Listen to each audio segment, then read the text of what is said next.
Started, and today our topic is databases. Today we are going to look into the incomplete details of databases. Okay, what are the various types of databases and all, and how to use the Python programming language for these databases. We'll get the complete idea. Okay, so moving on to the slide. So first thing is database. What is database? This is a question we need to ask. The database is an organized collection of data generally stored and accessed electronically from the computer system. And database management system is a software that interacts with the end users, applications, and the database itself to capture the analyze the data. The DBMS software additionally encompasses the core facilities provided to the databases. So there are so many databases we have it, okay? And basically this database concept is actually evolved in the 1960s and 70s. And later it is turned into the different way. The relation model actually proposed in the 1970s. After that, we have seen that there are so many databases, okay? So let's talk about what are the type of databases we have. So type of databases like SQL. SQL is one type of databases and new SQL database. Today we are going to talk about this. What is the new SQL databases? How it's going to be useful to us. We are going to get some idea. Okay. And also we are going to understand the NoSQL database. What is the NoSQL database? How it's going to be useful, that is also we are going to check today, like what is the NoSQL databases, right? And also SQL database is completely depending on the structural query language, and NoSQL there are different types of the query languages are there. We are going to see that languages in detail when it comes to the MongoDB, Cassandra sessions. Okay, we are going to debug and understanding the inner details of each and every database. What are the libraries we are using it, how we are going to use it, and everything we are going to look into it. Okay, and coming to the point, there are so many classifications we have it. Okay, so classifications in the sense like what type of databases. Generally, previous slide we have seen that language specific. Okay, but in this context we are going to see there are different types of classifications. So in-memory databases, the another one is the distributed databases, and also we have the active databases. These are the various databases which we can see in actual programming languages, okay, in the database systems. For example, first let's talk about in-memory database, which is a database that primarily in the main memory, but it is typically backed up by non-volatile computer data storage. Okay, these main memory databases are faster than the disk databases and so often used where response time is critical, such as on telecommunications network equipment, something like this. These active databases are event-driven architecture. So basically, many databases provides the active database features in the form of the database triggers. So next one is the distributed databases, which is very popular nowadays. It's one which both the data and the DBMS span multiple computers. Basically, we use the multiple systems to interact with the data. Okay, and the graph databases, which are very famous nowadays because it is one kind of NoSQL databases that uses the graph structure with the nodes, edges, and properties, and general graph databases that can store any graph are distinct from these specialized graph databases such as triple stores and network databases. Okay, and but in our sessions we are going to see at least one graph database. For example, Neo4j is an example for the graph databases. I'm going to talk about the examples of databases in upcoming slides. You will get to know what are those types, how it is going to be useful, and how to use with the Python is also main thing, right? Because we need to write a programming, that's where this thing is going to be used. Now I'm talking about the document-oriented database, which is designed for storing and retrieving and managing the document-oriented and semi-structured information. Basically, these databases are one of the main categories of the NoSQL databases. I will talk in detail of the document-oriented databases in upcoming slides. Okay. Now, real-time databases. Yeah, there are different types of real-time databases, which are very powerful databases, real-time databases, because the processing the transactions fast is enough of the results to come back and acted on the right way. These are the real-time databases. And also we have cloud databases, basically hosting the data on the cloud. Well, we have seen that AWS, and also we have seen that from the AWS, there are DynamoDB is one databases, and from the Microsoft we have the databases Azure. So like that, there are databases are there on the cloud basically. So next one is parallel databases. These databases seeks to improve the performance through the parallelization of the task, such as loading the data, building the indexes, evaluating the queries, something like this. Basically, these parallel databases are shared the memory architecture, sharing the disk architecture, shared nothing like where each processing unit has its own memory and other storages. Basically, these classifications are really important, guys, because we are in the data science world. When you are there in the data science world, you should understand the what kind of databases basically you are dealing with. So is it active database, distributed databases, graph database, real time? So for example, if you look at the social networking websites like Twitter, Facebook, and basically these companies uses the graph databases a lot, okay? Because there is so many followers and connections are there.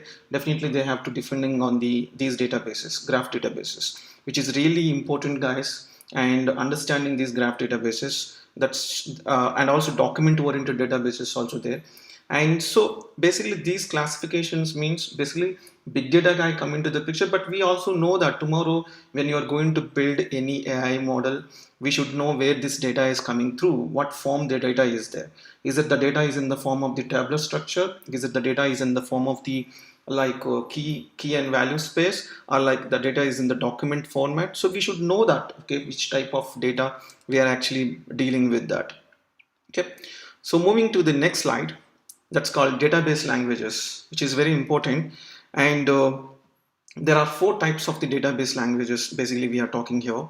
Data control language, okay, this is one kind of language we use to build the queries and all. And also we have the database manipulation language, where we are writing the insert queries, create, I mean basically you're updating the data.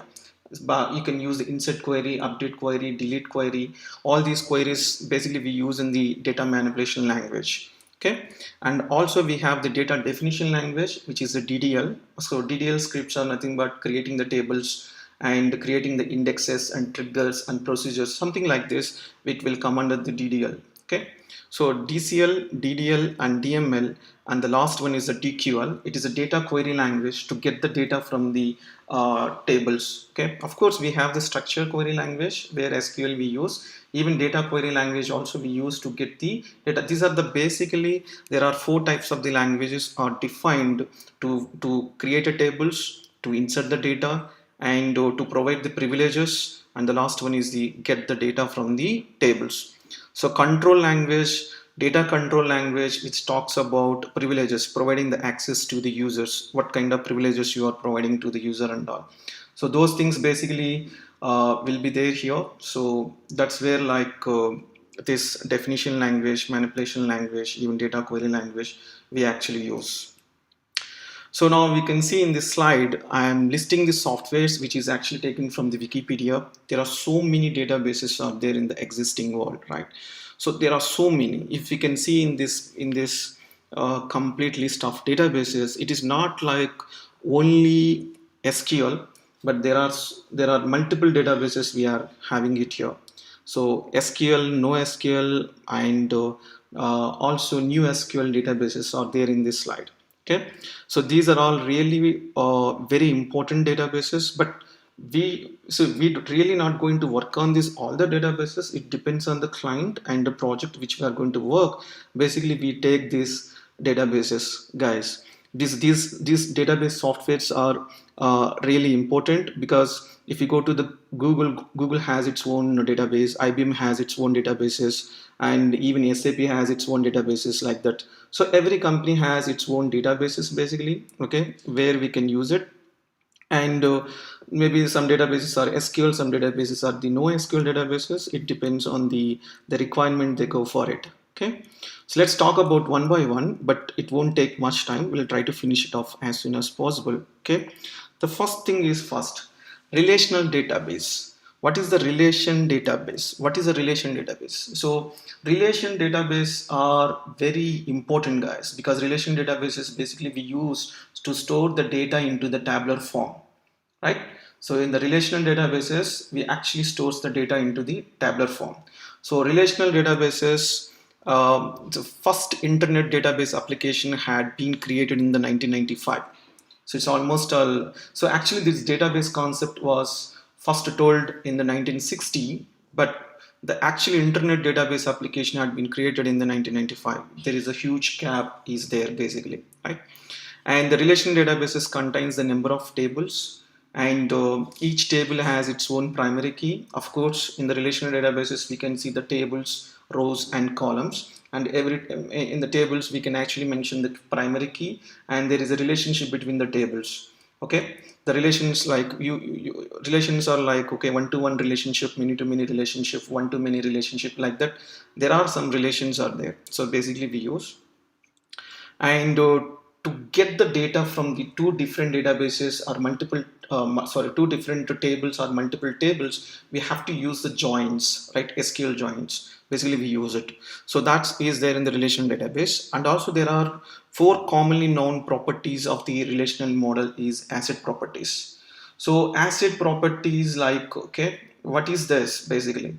So atomicity, consistency, isolation, and durability. So we are going to talk about this asset properties in depth in upcoming session, because we are going to invest little time on this, because I want to show you practically how we can prove and this relational database has these properties. So asset properties are like, so we need to maintain the consistency and no duplications in the data, and how long we are actually maintaining these databases, and how we are separating the tables, and what is the main the relationship between the tables. And also we are going to have a look onto this relational databases, understanding the step by step how these properties can be we can simulate in the real-time examples. We'll get some idea. So coming to the point, what are the now let's talk about the NoSQL database. So what is the NoSQL database? NoSQL database is the non-SQL and not only SQL database, guys, which is very important nowadays. It's because of distributed environments. Okay, we use a lot this one. NoSQL database is useful for the large set of distributed large data sets. Basically, it is a better option for managing and handling the larger data sets. And also this NoSQL databases we actually use in the in the big data projects, even data science project, in artificial intelligence projects, where we are connecting the large volume of the data basically, right? Where we are going to use this one. And this NoSQL databases, it enables the good productivity in the application development, as it is not required to store the data into the structure format. Okay, so that's where basically this works very well, this databases. And okay, I'm looking at the questions in the chat box. Okay, so I'm getting question, any idea about guide GUID in MySQL? Yes, there is a MySQL workbench. I'm going to talk about all these user interfaces, guys. MySQL has the workbench, Postgres having the PG admin, and NoSQL like MongoDB having the Atlas. There are many things are there. I'm going to discuss each and everything, so we are not going to leave any small concept, okay, especially on the databases. Because if you know very good understanding about the databases, at least we can create some data analysis, we can understand how the data can be related to each other, right? So So data analysis part, we should know basically when you are working on the data science project, we should know where the data is coming from. Is it coming from the NoSQL databases or SQL databases, or like which type of NoSQL databases? I'm going to talk about, there are different types of the NoSQL databases. You will understand in better way, okay? Because we actually use a lot these NoSQL databases, and in the future also there is not only NoSQL databases, there is something is called the new SQL databases. So that is also we are going to talk in the upcoming sessions. Okay, so now NoSQL databases, it enables the good productivity, guys, in the application development, as it is not required to store the data into the structure format. And if you look at this in this slide, and these are all the NoSQL databases. You are seeing that Redis, React, MongoDB, CouchDB, Neo4j, HyperGraphDB, Cassandra, and Apache HBase, right? There are so many databases are there here. I am listed only few examples to understand the better way. Okay, this slide will tell you, okay, what are the various types of databases we have it. Okay, and if you look at this, this is a taxonomy of the NoSQL. If you look at this, the first one is the key value store. Basically, when you want to store the key and value, so we actually use the Redis and React. So Redis is a very powerful one, guys. In the data science ecosystem, we actually use this Redis a lot. Okay, and also we have something called document oriented database. So document oriented database is like MongoDB and CouchDB, and there are so many, but I have listed only few of the things here in this case. Okay, and Neo4j, which is a part of the graph database, and HyperGraphDB, which is also graph database. Okay, and the last one is the column, wide column stores. Basically, we store the data on the column based, where we use the Cassandra and HBase. Okay, so not only this, there are many databases we have it. So in understanding in the better way, if you can see key value store, document oriented databases, graph database, wide column stores. Now you can ask me the question, hey Raja, what kind of databases we are going to practically see in these sessions? I'm going to say like MongoDB, we are going to see practically how this, we are going to spend one day time on this MongoDB and one day time on the Neo4j, how we can get these things done in the Neo4j. And also we are going to work on the Cassandra databases, which is actually from the Apache. So definitely guys, we are going to have a look into it, installation steps and how we are going to work, especially like connecting to these databases and getting the data. But little different from the SQL and NoSQL is because in SQL databases we use the table structure, but here we don't use this such kind of things basically, right? So it obviously we are going into the different format of the data, because so it's like huge volume of the data, how we can store into the database is the question, right? So these databases are really important for the data science guy. So that's what I want to share this information. If you look at the next slide, types of okay, so it's the same slide. Okay, if you can see the types of NoSQL, so what is happening with these types of SQLs? Okay, so I'm going to talk about, first one is the stores, single item is a key. Okay, this is what I can say for the first one. The key value stores is nothing but storing the single item is the key, and the document oriented databases are nothing but like stores the data as JSON like format. Basically we store the data in the JSON format. So remember again, so key value store is the single item is the key, and document oriented databases stores the data as the JSON like format.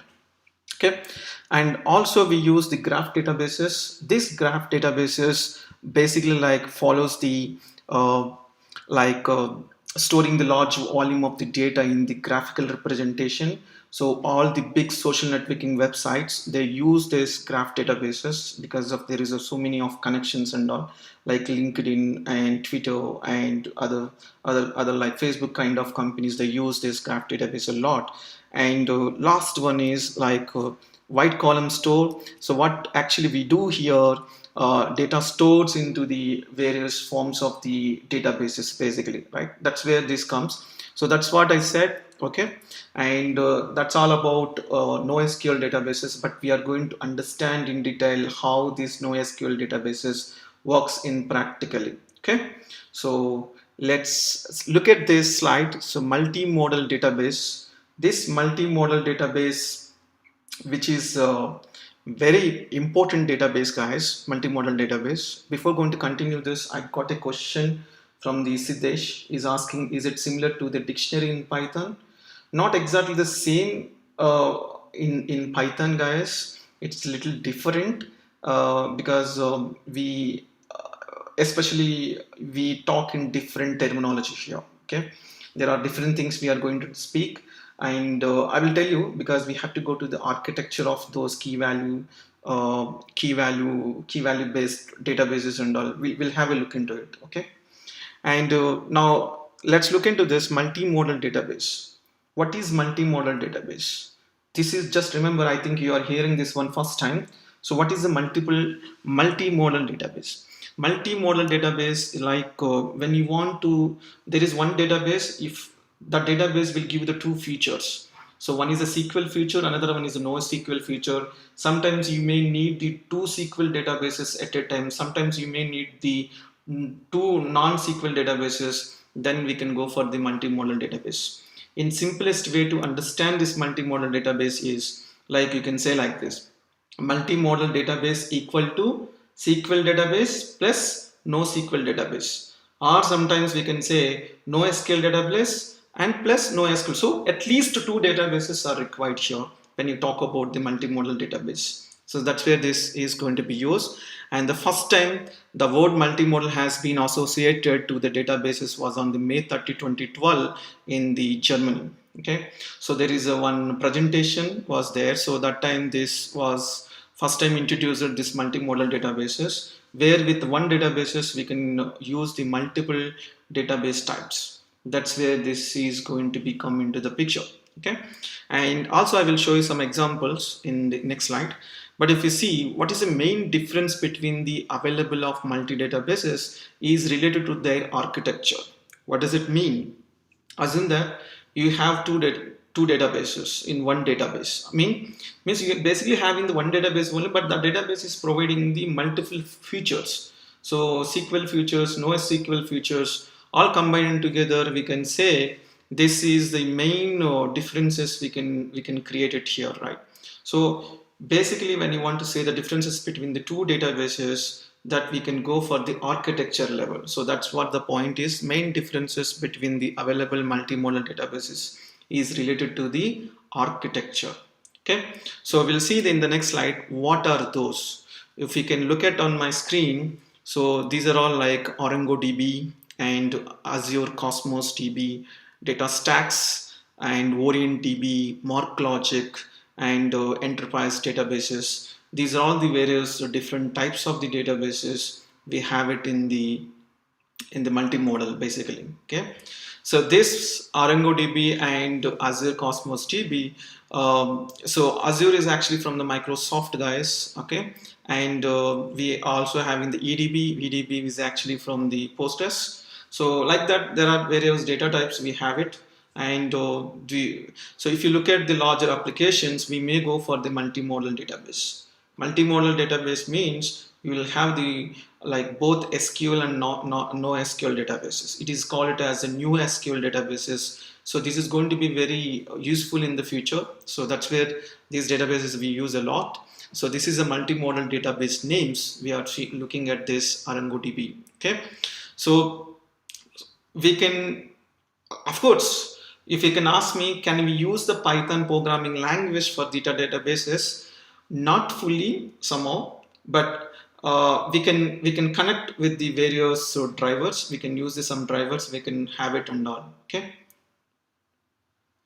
Do we have to know all types of NoSQLs? See, knowing is that fine, but it is better important, because let me tell you one thing, guys. The question which I got: do we have to know all the types of NoSQL? Yes, because artificial intelligence projects and data science projects, when you are going to work, definitely have to you have to depending on the huge data. So when there is a huge data, we have to use the large databases. These NoSQL databases are the best option for the large databases, right?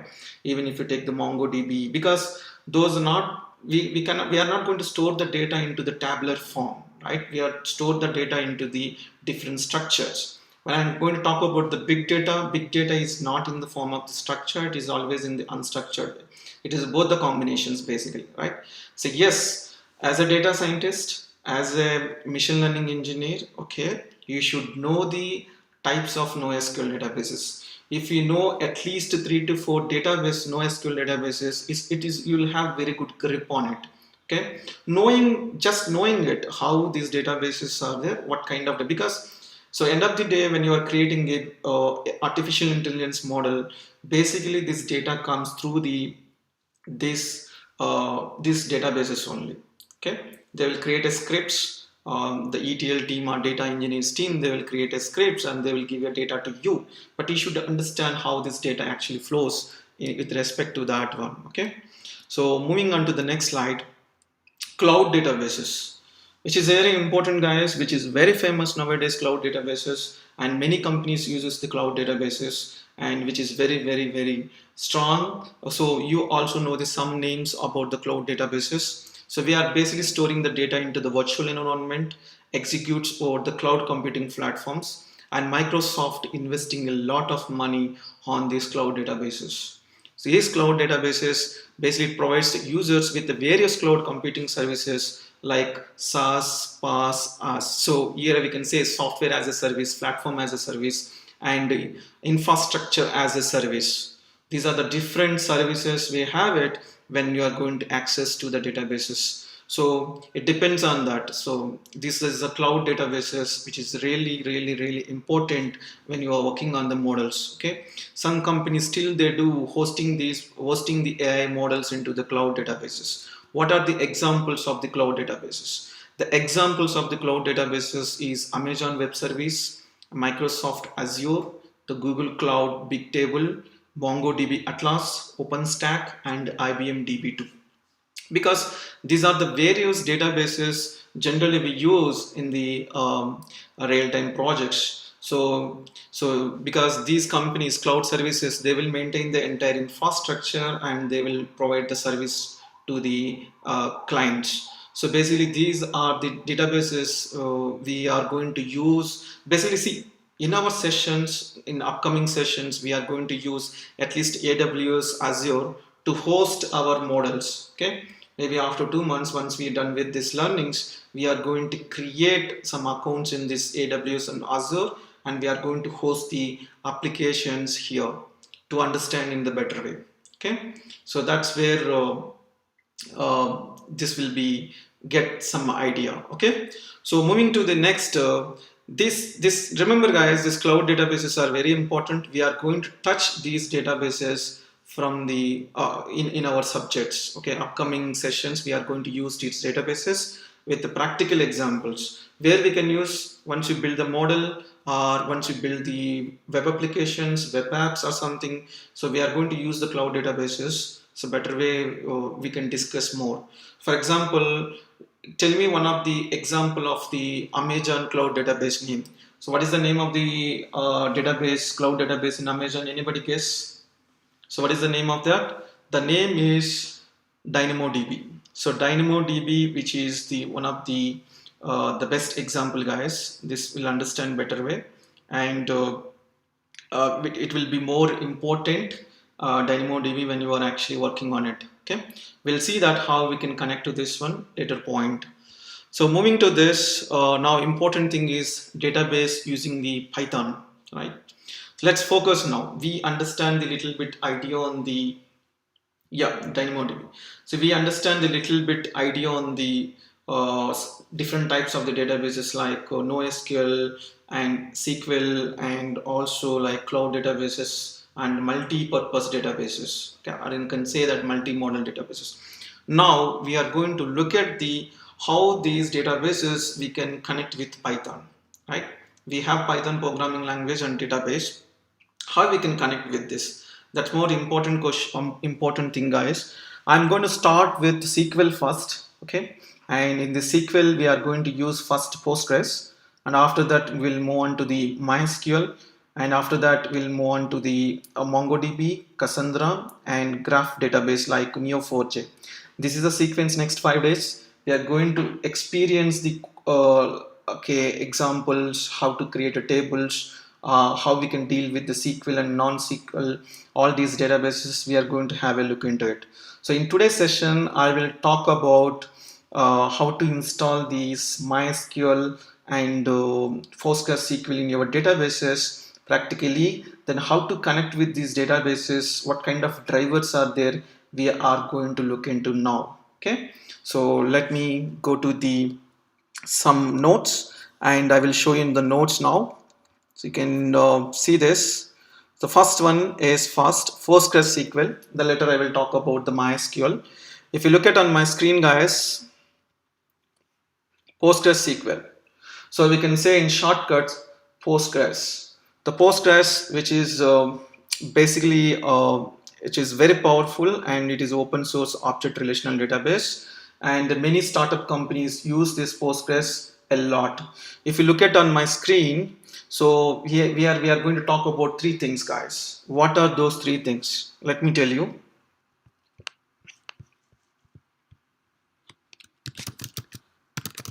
Databases.txt. So first thing is we need a database.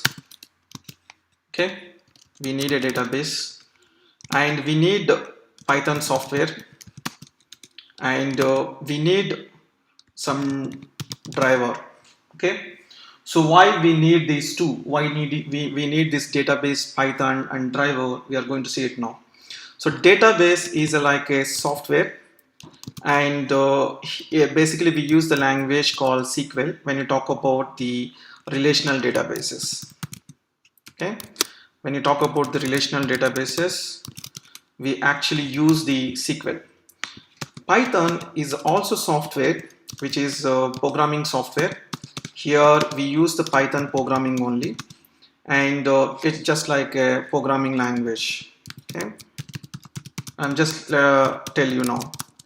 Now I need someone to communicate with this relational database because this guy speaks one language and this guy speaks another language. When both are speaking different languages, there should be one person like translator or who can convert the one language information to the another language information. So who can do this one? There is some drivers. Okay, so generally in Java we have the JDBC drivers. Okay, so in Python also we can say another term is called the connectors. Okay, so we are going to use the connectors here. And remember one point, guys, when you're using the it depends on the database type, these connectors will change. For example, when you are working on the MySQL, and MySQL connector will come, MySQL Python connector will be there. Okay, so when you are working on the Postgres, and PS5COPG2 will be there. Okay, so like that, the different databases, and already I created one video on this. You can have a look into it. What are the types of connectors we can use for the various data type databases basically. So now we are going to install these three things in our local computer now. Okay, so just for your information, guys, if I go and type in Google, I'm going to say something most of the people don't know. I'm going to type now in Google. So let me type it. So say that Postgres SQL and Python drivers list. Go and type this, and there is a lot of list will come here. I'm going to show you this website. You can see this is the list, guys. You can type here, and PS5COPG2, which is most popular Python driver, and PG8000, as most of the people don't know about these drivers. There are many drivers here. Okay, but PS5COPG2 basically we use, which is more popular basically, right? So we can also use PG8000 and PY PostgreSQL, PY SQL, and there are many things. but I strongly recommend you go for and use it this PSY COPG2, okay, which is very important, guys. When you are actually using this is very important. Now if you look at this, there is something called DB API 2.0. There is one column called DB API 2.0. It's saying S for almost all the softwares. Basically, these are not softwares, these are the connectors, Python libraries. Okay. Now question comes, what is this DB API? Any database you use, whether it is a MySQL or SQL Server, Oracle, and IBM DB2, even this one, Postgres, whatever, even MongoDB, whatever you use, you should follow the Python Database API 2.4. 2.0, sorry, 2.0. So let me go to that. What is that Python Database API, which is very important, guys. Everyone should know. This is what I said, like in our previous session, we need to understand this one, right? So Python database API specification, which basically like 2.0, there are the previous version is also there, but we don't want to focus on this. If you look at this, you can read this one, you'll get some idea. This document describes the Python database API specification 2.0 and set the common optional extensions and all. So what is this? What is this basically, this API specification? Any programming language, any database used with the Python programming language, you have to follow these rules. You have to follow. There is no any escape. So what are those rules? Those rules are very simple, guys. We have to use this API to connect with the databases and to execute the queries, to insert the data, or to delete the data from the table, or all these things. We are actually using this API. Okay, tomorrow's if new database comes into the database world, they have to follow this API when you're working on the Python programming, basically. Okay, so this is what you should know it about. We'll get to know everything about. Just read once. I'm going to use this one in our upcoming sessions in entire coding concepts. So next, move on to the talk about this database little bit. This database will be there in the three things we can do. We can write code in the three ways. We can use the terminal to write to create a table, or to delete a table, or like to insert the data and all. We can use a terminal, or we can say another words, it is a command prompt. So we can say like this, command prompt. Okay, and also we can use something like any GUI, what I can say that GUI tools, we can say that. So terminals, GUI tools we can use. Okay, for example, if we talk about MySQL, we can use the database. For example, I'm giving MySQL. For MySQL, we can use the terminal like MySQL terminal, and like just command prompt.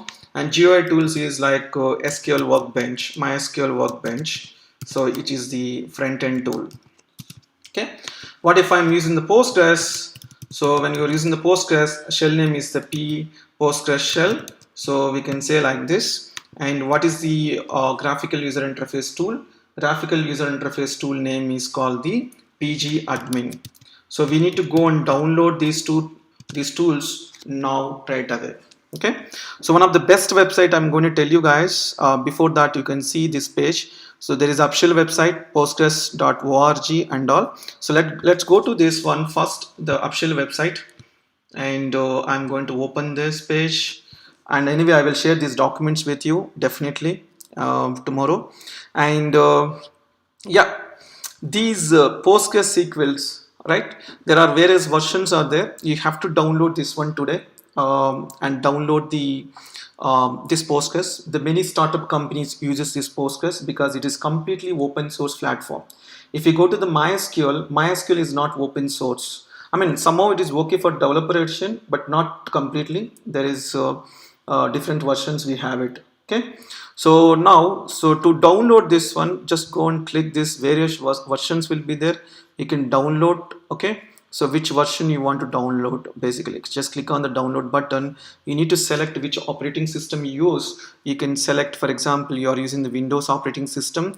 Click on Windows operating system and the latest version is 13. I mean PostgreSQL version 13, but we can also use the 12th version, 11th and 10 also. It depends on which version you are going to use it basically, right? So download this, guys. So this is very important. If you want to download, click on this download installer here. So when you go and click on the download installer, actually it is redirecting to the page called Enterprise DB, and you select and you can download the software. So try to download. Better always, I prefer to you to download is 12.5. Don't go for 13.1 since there is a new version came recently. So better to go with the 12.5. So install this one, and we'll see how it goes basically. Okay, so which is very important, guys. So try to install this 12.5 in your local. Okay, so anybody facing any issues, we can work on it later, but please install this one Postgres. But good part is when you are installing this PostgreSQL, automatically you will get the GUI, that's called graphical user interface. And I will tell you, if you are little struggling with this installation of this Postgres, I will tell you one website name called yeah, I have that website name. Just I will tell you now. It is a MySQL. MySQL will discuss later. I'm talking about Postgres. Okay, there is one website which is good website. Okay, so I'm just going to open this link. So it is easy to install, guys, don't worry. And this website is good. I strongly recommend you to go for and use this website called PostgreSQLtutorial.com, and they will tell that exactly with the screenshots what action you have to do for installation. Okay, so this is very good website, guys. I will share with you this link after this. You can install the Postgres on Windows by step. There is a screenshots. Nobody need to explain anything. These screenshots will explain you a lot. So you just follow that one. But remember, especially in these components, please select PG admin. Don't select stack builder. Okay. So you select PG admin. PG admin means it is a GUI, graphical user interface for the Postgres. Okay. So please select this PG admin, which is very important, guys. In the older versions of the Postgres, this PG admin, we need to download it separately. But in the latest versions of the Postgres, we're actually getting through this URL. I mean, with these components itself. Please select it. If you already downloaded, that sounds good, guys. If it is for the people who are not downloaded yet, for them it is good. And please download it. And here you can select everything. So because what I mean to say that you have to remember one thing in entire installation process is password and retype password. Password is very important, guys. If you forget the password, you are going to face some issues. Please note it down, these passwords somewhere, and use the very common password which you remember. Okay, and port number. So every database has its own port numbers. So for it comes to the Postgres, it has the 5432, and also we can use the 5433. There is a reserved port number, but I strongly recommend you to go for the 5432, which is the default one. Okay, so if something which is already using some other application in your system with this port, and better you can change that port number. Okay, so port number is very important when you are connecting to the database. So remember, port number and password, these two are very important, and you finish the steps. Okay, and rest all is fine. And when you're done with the steps, and once installation is completed, you go to the command prompt, and you type something called SQL Shell. Okay, so this is called PSQL. Okay, so PSQL stands for the PostgreSQL. You type. So I'm also going to show you now SQL Shell, and you'll get some idea. Okay, so it may take little time. So just bear with me. Okay, yeah. Now it's showing that server is localhost. Yes, don't change anything, guys. Server is the localhost only. Database is the Postgres. As we have to keep it the Postgres only if you are connected to the Postgres. And the port is you have to say it is a 5433. So in my system it is 5433, but if you are using the 5432, you can give that number. If it's the same, don't write anything until if you have any changes. Okay, the username is the Postgres only. Yes, in my system by default username is the Postgres, and the password is, my case is admin. I'm just entered the admin, then I can see the Postgres shell in my command. Okay, so this is how it's basically. We can go to this, and if you want to see the databases, we can say show databases and enter. Okay, yeah, here it is a different command we need to use. So basically what I'm going to say that, okay, so we can use the command prompt, and also we can use the different databases, like how to see every database. We can use it with the command prompt also, and also we can use the SQL server, and also we can use the different ways we can do it, guys, up to you, like how we are going to do it basically. Okay, so and also see, if there is also documentation, guys, we can also use the documentation. So maybe the commands may be different from the some SQL servers, and some commands may be a little different, like how to use it. For example, if I go and use the slash L, okay, and you will get the all the databases in your system. Right now we can see whatever the databases I have it, I can see that all the list of slash L or slash D, we can use different commands we can use. But I'm saying that maybe if you go to the SQLite 3 databases, show databases, okay, these commands little may confuse. If you are working on one databases, you remember very easily, but when you are working on the multiple databases, so many commands will be there. But this is a backend. Okay, if you can ask me, is it really required? Not really needed, but I'm just saying that there is a backend we can get these databases. In my system I have so many databases that when we are seeing it on this screen, and but first time when you are looking at your screen, you may see the maybe less databases. Okay, so that's how it works, guys. And also I'm going to open the PG admin, which is a front end or user interface tool. Then we'll see that how it looks. I'm going to open the PG admin now. Let it take time, but you don't need to install this one separately nowadays. Automatically with the software this is coming through, you just open from your system. Okay, so PG admin 4, which is like graphical user interface for the Postgres. One more important note here: for the latest versions of this Postgres, we don't need separate software, because it comes through the web page. Now we are seeing this is a separate tool, but actually this is a, even if when you install it, it will show in the separate page. Okay, right now you can see expand. I will tell you about how this is. I have here two servers. One is the cloud server, another one is a local server, but I am using the very old server, right? So very old version of the Postgres 9.6, because I installed almost all 4 years back, but I'm not upgraded it. I will do upgrade later, but it is whatever it is. But you should remember the password what you are given for the installation process. The same thing we should follow here. Now I'm going to enter the password is the admin. In my case, I'm just going to enter OK. Okay, because I remember my password, I am giving the admin. So it's not really required. When you click on the save password, that will be like this. Just go and refresh the screen of the databases, and you can see there is various databases are there in my system, and we can create our own databases also. That is what we are going to do it maybe after some time, or like tomorrow. It depends on the time we are going to contribute today. So these databases basically, like, there are multiple databases are there in my system. And more important thing is that when you look at the first time you see the Postgres database, first time you see the Postgres database. Okay, first time in the sense when you install the software, you will have only one database is called the Postgres.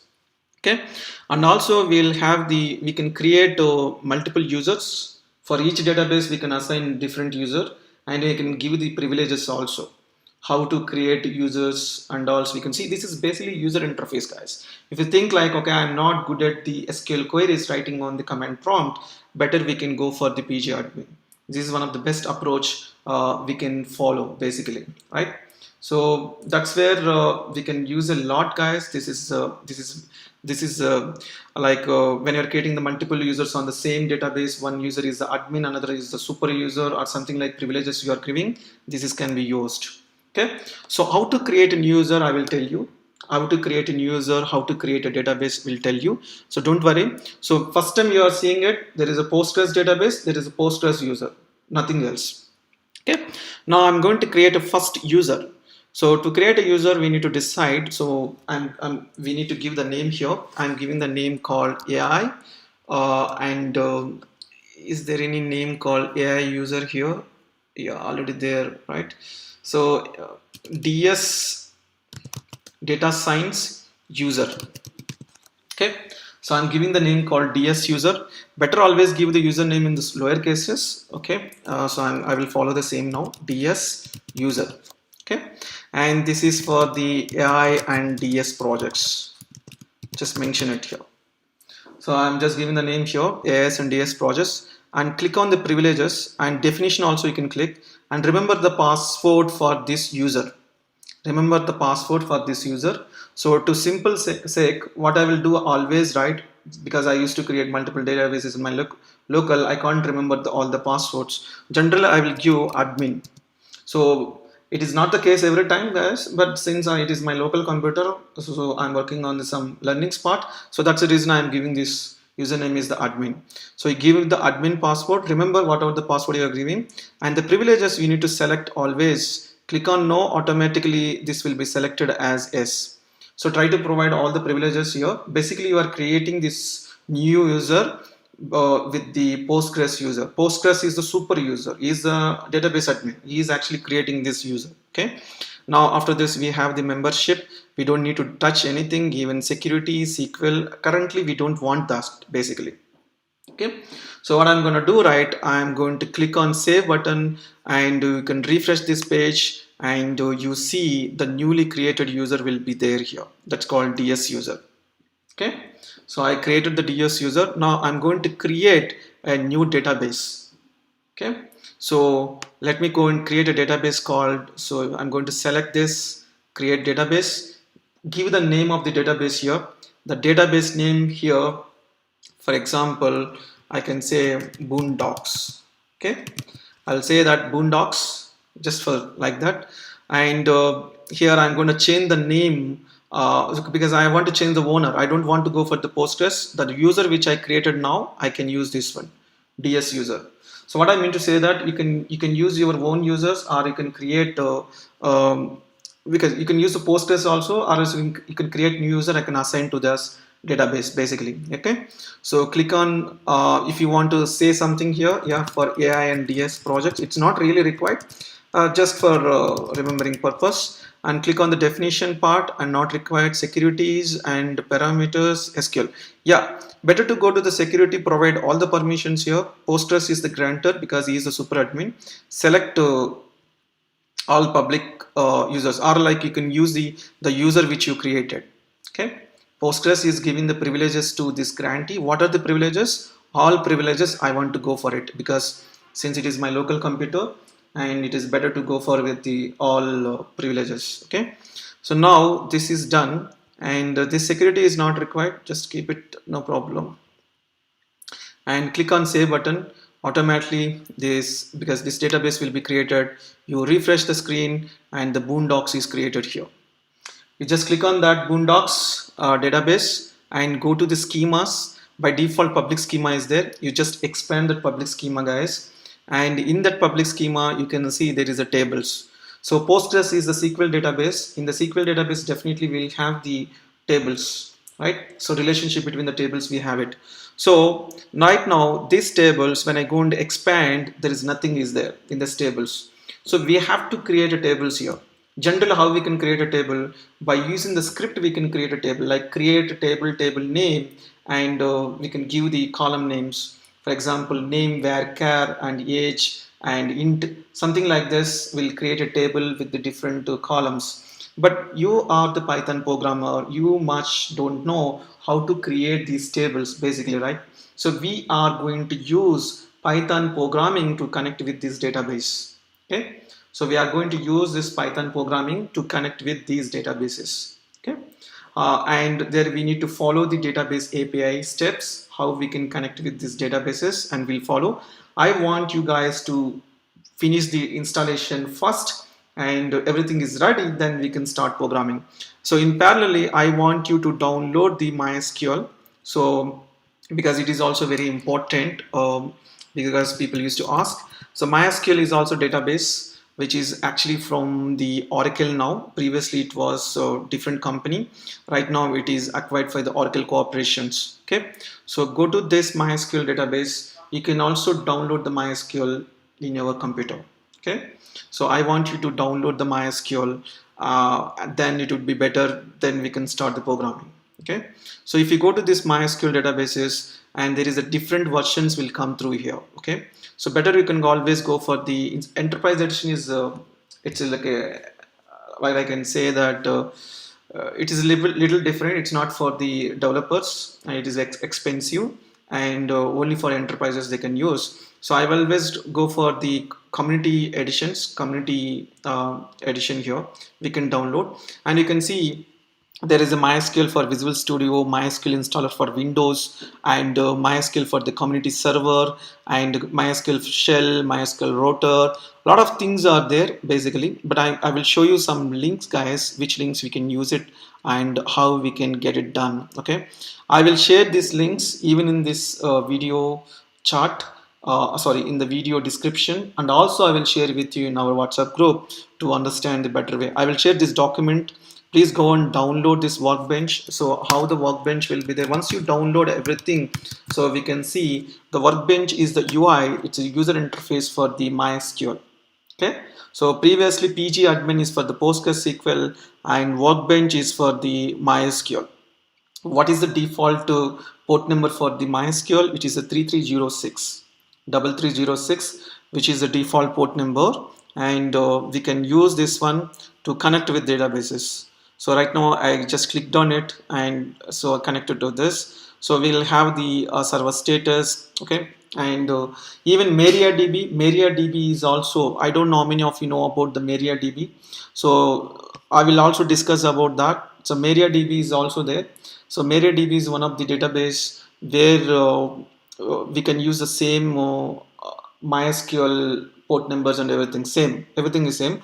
So let me show you that. Also you install this MySQL. I will share the links, guys, and also we have something called MariaDB. This is also little important, not much.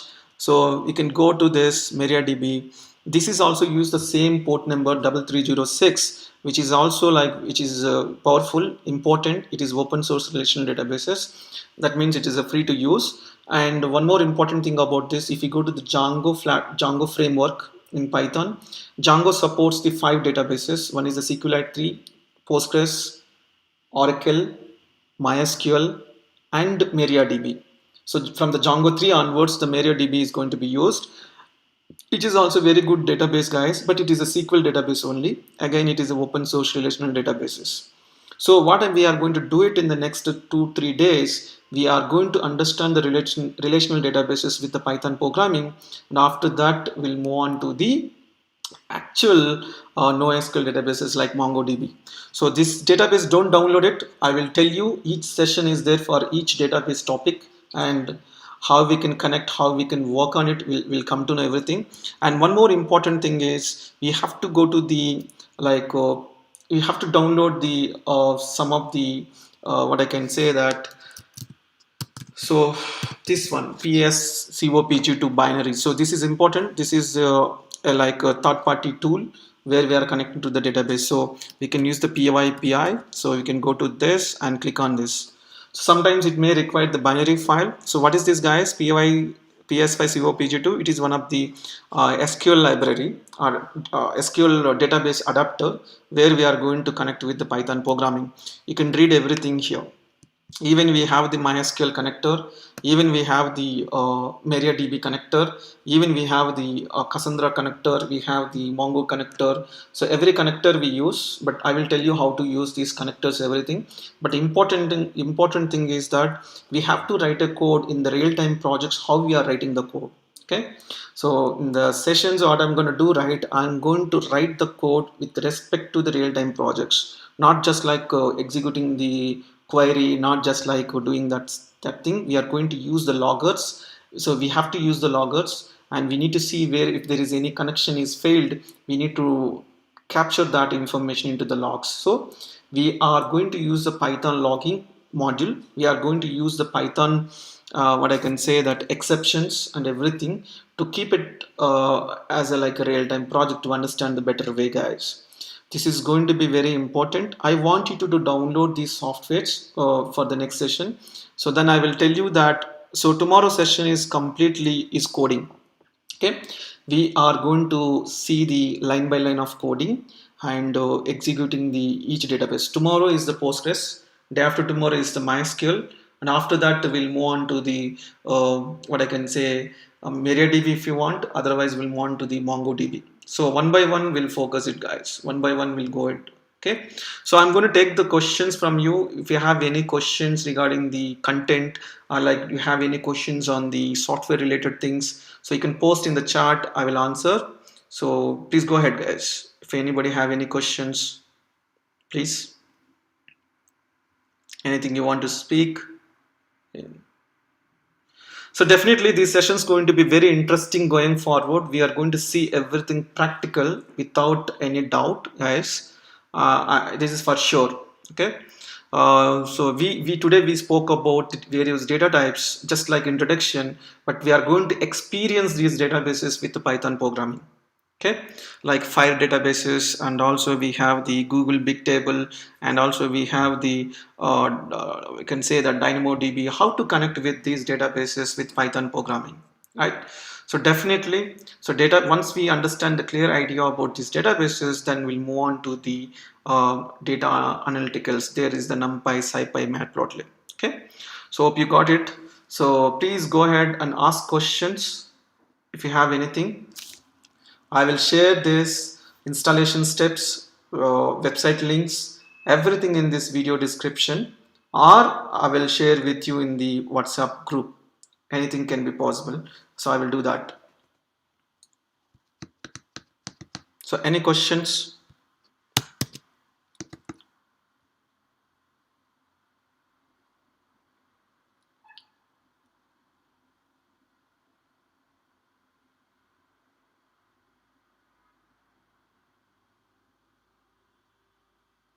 No questions?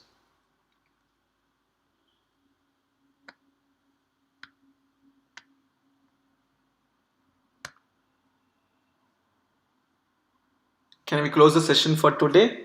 Because you have the time to install the softwares. SQL and MySQL will do, but yeah, your question is incomplete.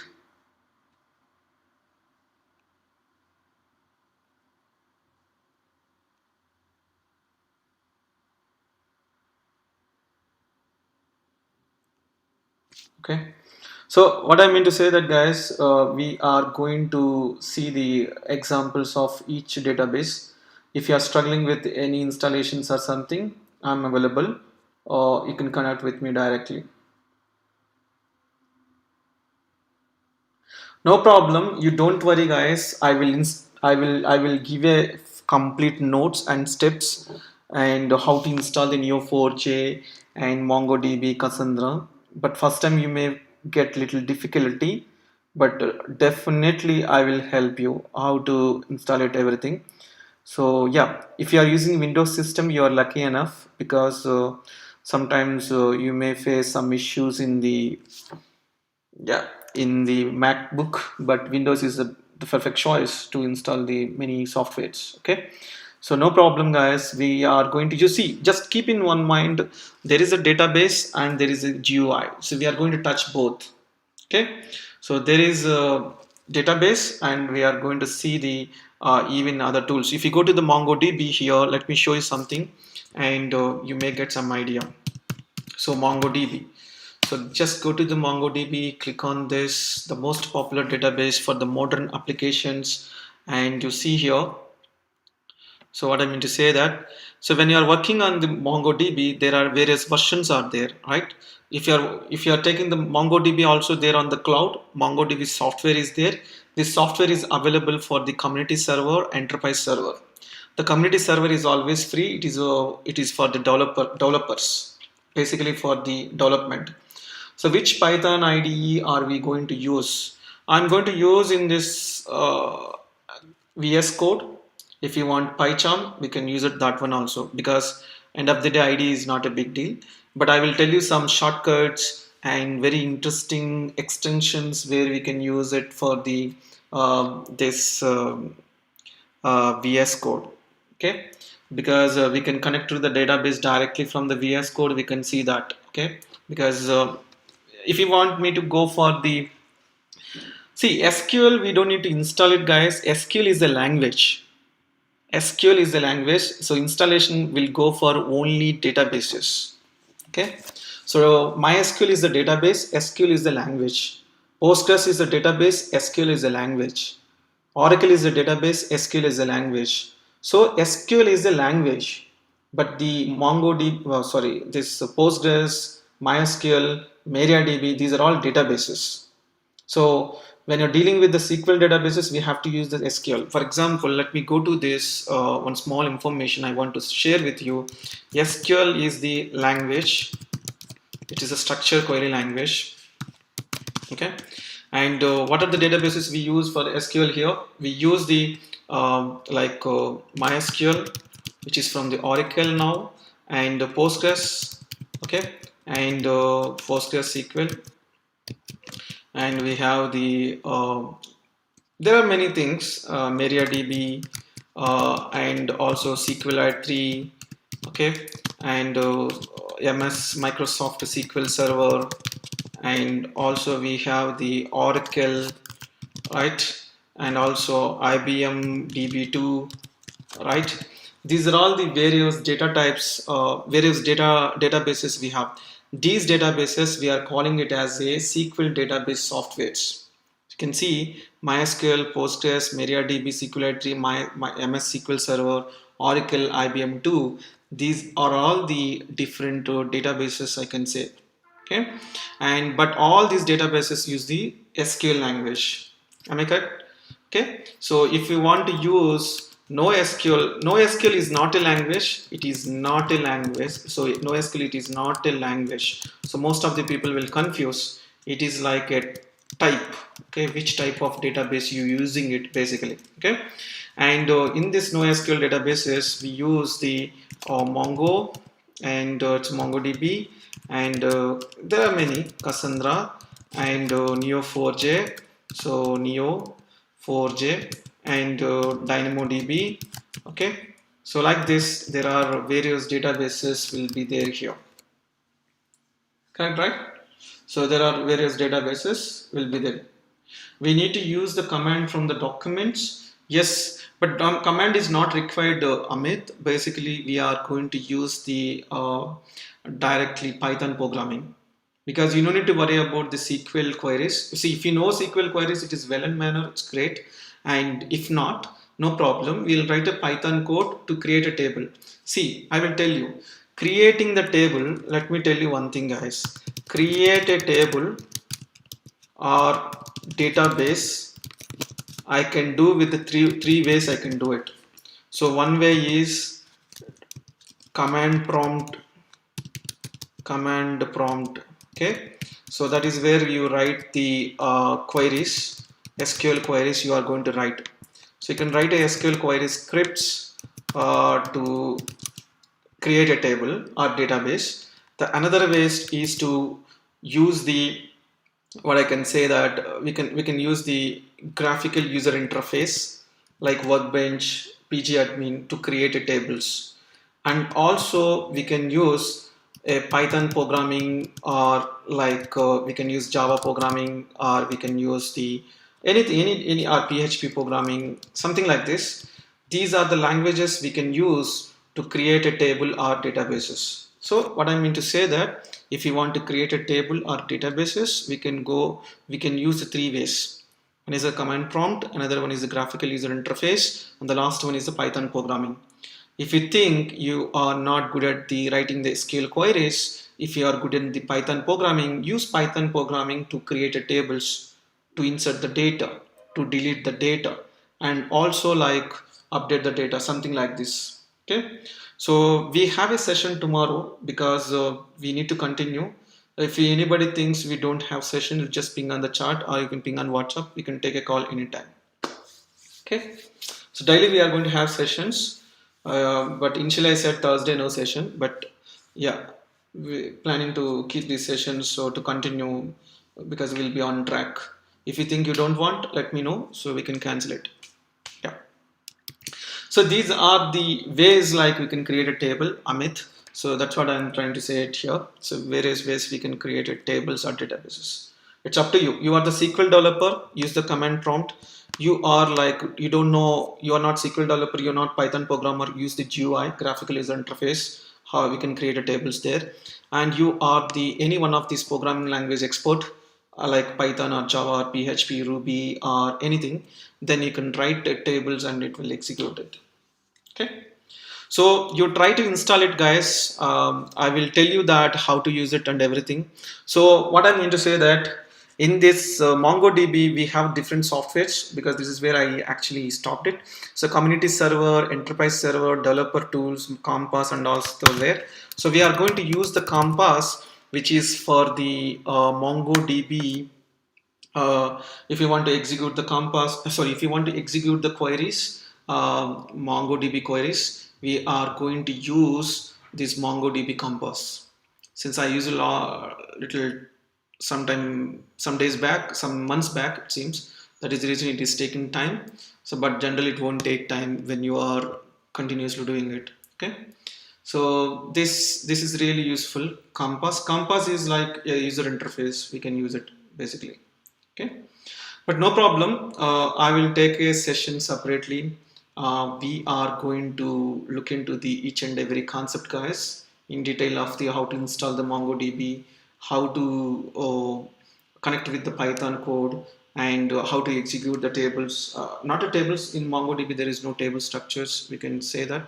So MongoDB default port number is 27017. You can connect to this and you will see the list of tables. You can see on my case I have the automobile, SCM, admin. These are the different databases I have it. These are all dummy databases, but we are going to look at these databases later. We'll look into this MongoDB later. Okay, so fine, we almost all covered some good time and good concepts also. And tomorrow we are going to look into the Postgres and MySQL. We'll continue. We'll try to finish up of these concepts, guys. Okay. Fine. If we have any questions, you can put on the chat box. If not, we can close the session for today, and we'll see that if we have any. If you are facing any issues, I will check that issues by tomorrow. No questions?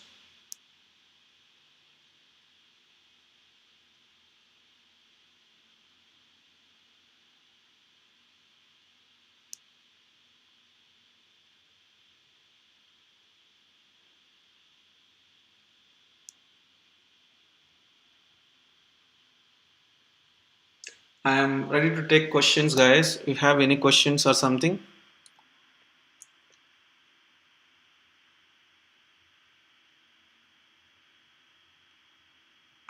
Okay, no questions. Thank you. Have a good evening. Very nice evening. Good night and good morning to some people because connected from the different places. And we'll connect tomorrow. Thank you all. Thank you so much. Bye bye.